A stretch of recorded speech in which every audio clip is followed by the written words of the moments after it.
Bolero से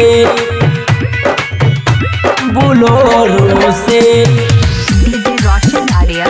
घर से बहरिया बुलोरो से हाजीपुर वैशाली हाजीपुर वैशाली हाजीपुर वैशाली हई रंगदार हम जिला वैशाली के डरी नहीं के करो से वैशाली के डरी नहीं के करो से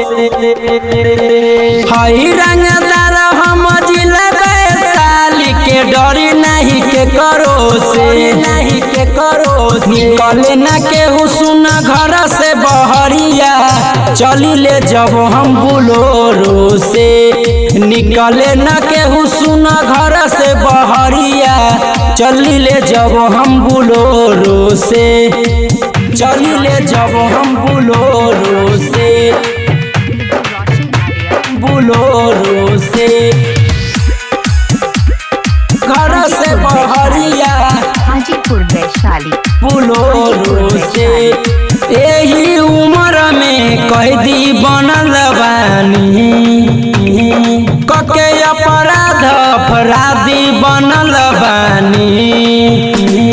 देखिए के डर जाले लोग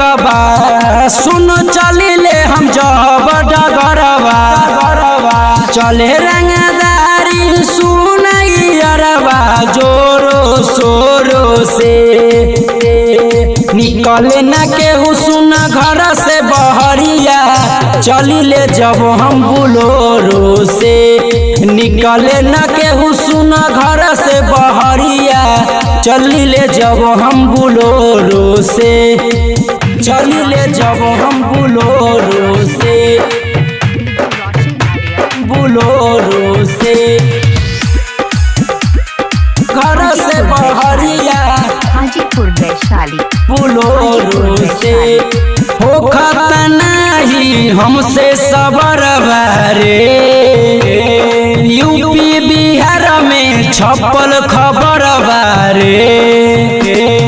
कहे पर कास परमाना